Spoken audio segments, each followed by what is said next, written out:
नमस्कार दोस्तों, banking awareness में फॉरेन ट्रेड चैप्टर हम पढ़ रहे हैं। उसमें हमने करंट अकाउंट के बारे में पहले वाली वीडियो में पढ़ लिया। ये कैपिटल अकाउंट है, इसके बारे में हम बेसिक इन्फॉर्मेशन लेंगे, एक आइडिया ले लेंगे कि कैपिटल अकाउंट में क्या होता है। तो पहले ये डेफिनेशन है, उसके बाद ये कैपिटल अकाउंट में बताया गया है कि जो ट्रांजेक्शन होती हैं, जो पैसा आता है कंट्री में एज ए, वो कैसे आता है, इन्वेस्टमेंट के तौर पे आता है, लोन लेती है गवर्नमेंट या कंपनीज, वो सब आगे बात करेंगे। उसमें फिर एफडीआई और एफआईआई है, यहाँ से क्वेश्चन ज़्यादा बनता है। तो फिलहाल एक बार ये डेफिनेशन देख लो। The capital account of the balance of payment is a, ये मैंने बैलेंस ऑफ पेमेंट क्या होता है ये मैंने आपको बता दिया, पहले वाली वीडियो बना दी है, उसमें देख लेना आप। Is a recorded of all transactions which alter the external assets and liabilities of a country।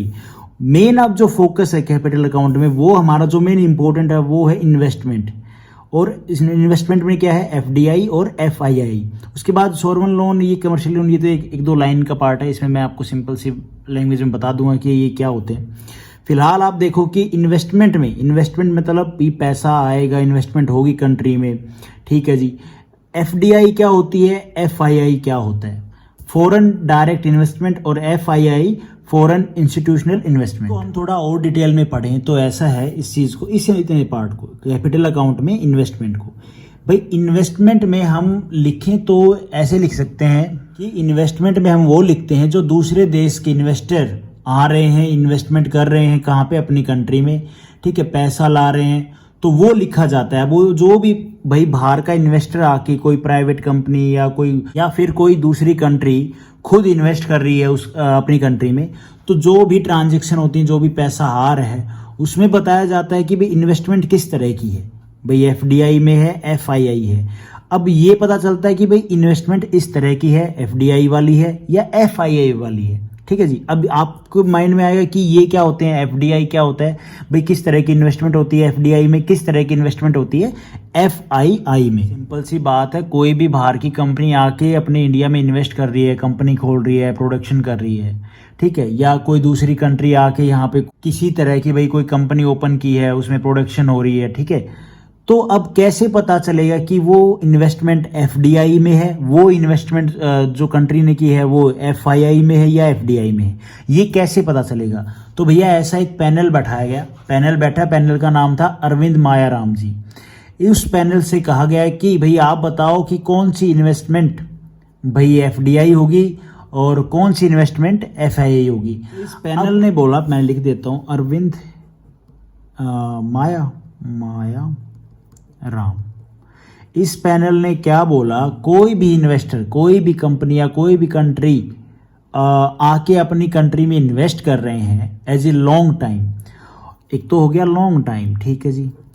दूसरा ये कि जिस पर्पज से आप इन्वेस्टर बुला रहे हो, इन्वेस्टर चाह रहे हो कि दूसरे कंट्री के, दूसरी कंपनियां जो इन्वेस्ट आके आपकी कंट्री में इन्वेस्ट करें, तो जिस पर्पज से आप बुला रहे हो वही पर्पज सेम खा रहा है, वो जो कंपनी आ रही है वो सेम पर्पज से आ रही है, तो उसको बोलेंगे हम एफडीआई। अब भाई पर्पज क्या होता है किसी भी कंट्री का? पर्पज सिंपल सी बात है भाई, उसमें कोई बाहर का इन्वेस्टर आके वहाँ पे उनकी लैंड में, उस कंट्री में कंपनी स्टैब्लिश करे, ठीक है। दूसरा, कंपनी स्टैब्लिश होगी तो एम्प्लॉयमेंट बढ़ेगी, ठीक है, भाई रोजगार मिलेगा लोगों को। दूसरा क्या, प्रोडक्शन होगी, तो ज़्यादा प्रोडक्शन होगी, जितनी रिक्वायर है उससे ज़्यादा, तो हम दूसरी कंट्री को क्या है वो माल भेज सकेंगे, उससे हमारे इंपोर्ट एक्सपोर्ट में अच्छा, हमारी जीडीपी में अच्छा होगा, ठीक है। अच्छी बात है ना, एक लिमिट से ज़्यादा जब हम प्रोड्यूस करेंगे तो उसका एक्सपोर्ट करेंगे, दूसरी कंट्री को भेजेंगे, उससे क्या हमारा जो करंट अकाउंट डिफिसिट है वो कम होगा, जीडीपी में ग्रोथ ज़्यादा होगी, है ना, लोगों को एम्प्लॉयमेंट मिलेगा। तो यही पर्पज होते हैं। इस पर्पज से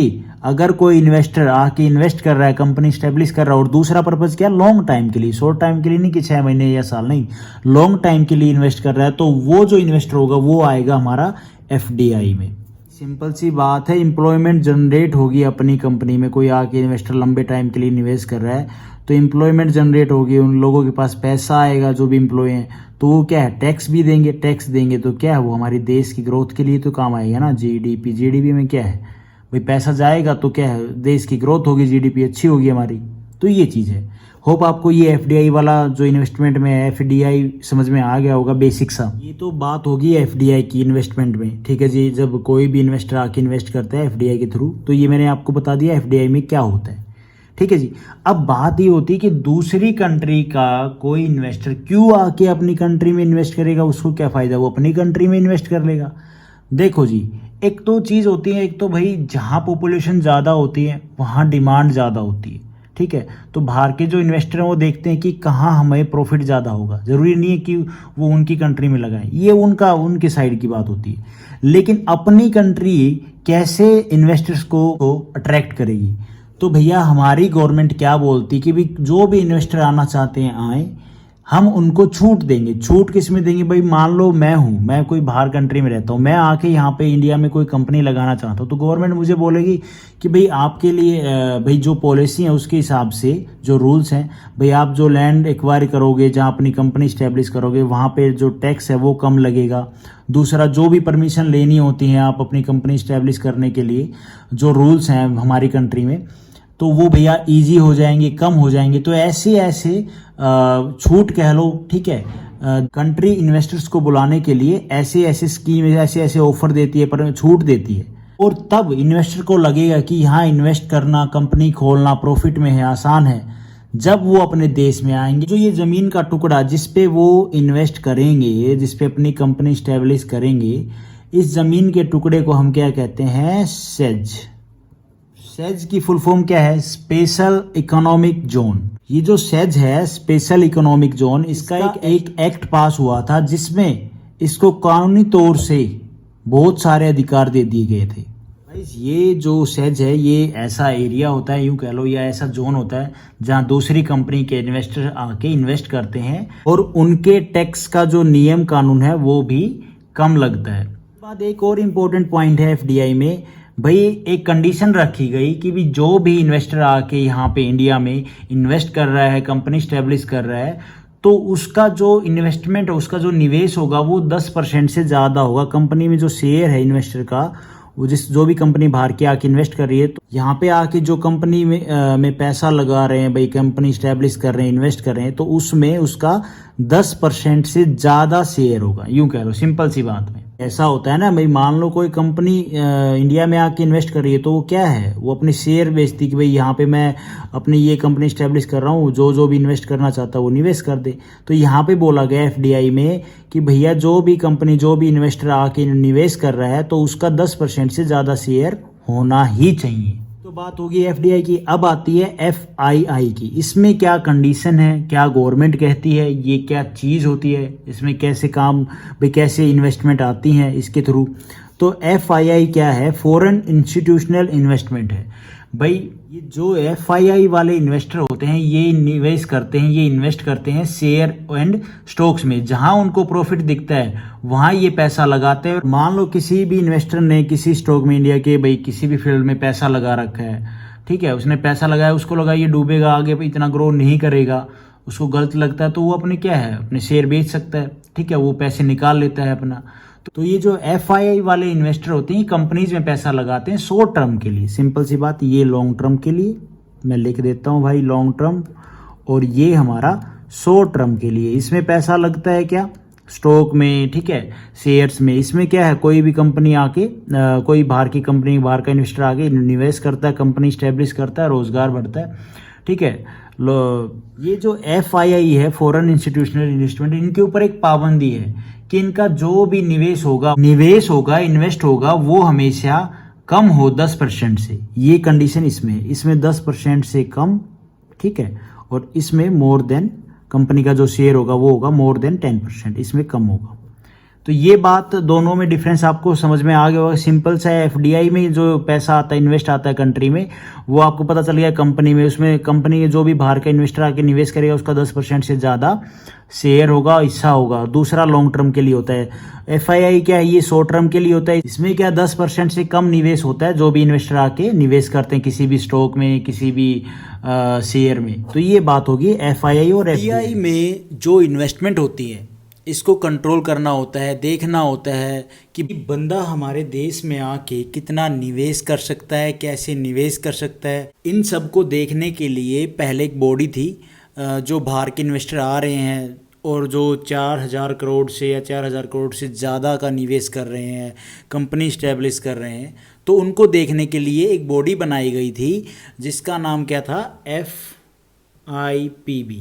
अब इसकी फुल फॉर्म क्या है, फॉरेन इन्वेस्टमेंट प्रमोशन बोर्ड। तो ये वो बॉडी थी जो ये सब देखती थी। मतलब क्या कि जो FIPB है वो रेगुलेट करती थी क्या, किसको, FDI को। इन सिंपल लैंग्वेज यूँ कह सकते हैं भी कोई भी इन्वेस्टर बाहर का जो इंडिया में आके निवेश कर रहा है उसका स्टेटस क्या है, वो कितनी अमाउंट का निवेश कर रहा है भाई, 4,000 करोड़ या 4,000 करोड़ से ज़्यादा का निवेश कर रहा है, लॉन्ग टाइम के लिए निवेश कर रहा है, कंपनी कैसे इस्टेब्लिश करना चाहता है, कहाँ इस्टेब्लिश करना चाहता है, वो सब की कौन देखती थी, FIPB। तो FIPB के क्या काम हुए, पहला तो हो गया रेगुलेट FDI, ठीक है जी। दूसरा FIPB का क्या काम था, टू डिसाइड, स्पेलिंग देख लेना, द लिमिट ऑफ इन्वेस्टमेंट, है ना। इन सब को देखती थी क्या, FIPB। लेकिन इसको FIPB को अबॉलिश कर दिया गया, कब, अबॉलिश इन 2017। और रीज़न क्या था, गवर्नमेंट ने बोला कि भैया अब इसकी ज़रूरत नहीं है, ये काम नहीं करेगी। ये जो लिमिट सेट करती है ना कि भाई कौन कितना इन्वेस्ट कर रहा है FDI में, जो लिमिट सेट कर रही थी वो गवर्नमेंट ने क्या कर दी, 100% कर दी। जो भी जगह थी वहाँ पे हर जगह 100% लिमिट सेट कर दी गवर्नमेंट ने। दूसरा, अब बात आ गई रेगुलेट की। भाई रेगुलेट भी तो करता था ना ये, FDI को देखता था, जो भी काम हो रहा होता था FDI में उसको क्या है, देखता था FIPB, ये बॉडी देखती थी, रेगुलेट करती थी।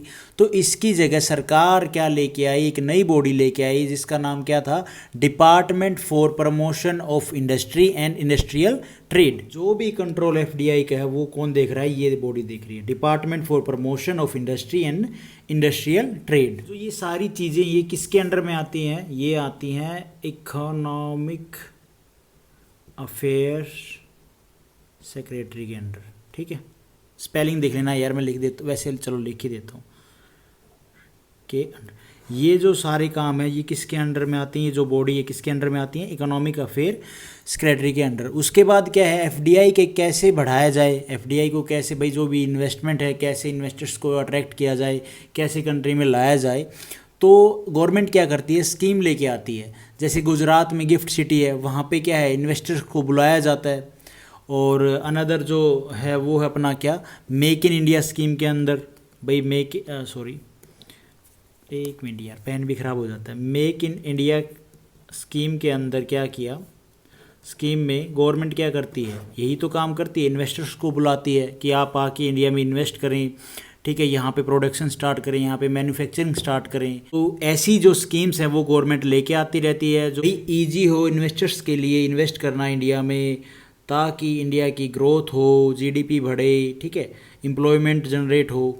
तो ये सारी चीज़ें करने के लिए गवर्नमेंट क्या करती है, स्कीम्स लेके आती है जिसमें क्या है, छूट दी जाती है इन इन्वेस्टर्स अकाउंट में। हमने इन्वेस्टमेंट तो पढ़ लिया, FDI पढ़ लिया, FII पढ़ लिया, इसके बारे में दोनों के बारे में हमने बेसिक सी नॉलेज ले ली। उसके बाद है सोवरेन लोन और ये कमर्शियल लोन। ये क्या होते हैं, ये वो लोन होते हैं जो गवर्नमेंट लेती है बाहर के बैंक से, बाहर की कंट्री से, सिंपल सी बात तो ये है। और कमर्शियल लोन में होते हैं कमर्शियल पर्पज़ के लिए जो लोन लिए जाते हैं, भाई बैंक कोई अपना कंट्री का बैंक है वो लोन ले रहा है कहीं से, ठीक है, या फिर कोई कंपनी है वो बाहर के किसी बैंक से, किसी कंट्री से लोन ले रही है, किसी दूसरी कंपनी से पैसा ले रही है, ठीक है, तो वो हो गए हमारे कमर्शियल लोन। सिंपल सी लैंग्वेज में यही है। सोवरेन लोन वो होते हैं जो गवर्नमेंट लोन लेती है बाहर की कंट्री से, बाहर के बैंक से, और कमर्शियल लोन वो होते हैं जो हमारे यहाँ के जो कंपनीज हैं, जो बैंक हैं, वो लोन लेते हैं बाहर से, बाहर के बैंकों से, बाहर की कंट्री से। तो कैपिटल अकाउंट में मैंने ये तीनों पॉइंट आपको बेसिक बता दिए हैं, इन्वेस्टमेंट, सोवरेन लोन और कमर्शियल लोन। इसके बाद थोड़ा सा और है कैपिटल अकाउंट में ही, वो मैं आपको नेक्स्ट वीडियो में बताऊंगा। तो होप यार मैंने ठीक ठाक बताने की कोशिश की है FDI और FII के बारे में। होप आपको एक बेसिक सा आइडिया मिल गया होगा। अगर कुछ और मुझे ज़्यादा इन्फॉर्मेशन मिलती है, मुझे लगता है कि ये ठीक है बताने वाली, तो उसके ऊपर फिर से एक और वीडियो बना लेंगे, कोई दिक्कत नहीं है। पढ़ने के लिए क्या है, कितनी वीडियो बनाओ। तो आज इस वीडियो में हम इतना ही करते हैं। Thank you for watching this video. Video आपको ठीक लगी तो लाइक करना, चैनल पे नए हो तो गाइज सब्सक्राइब करना।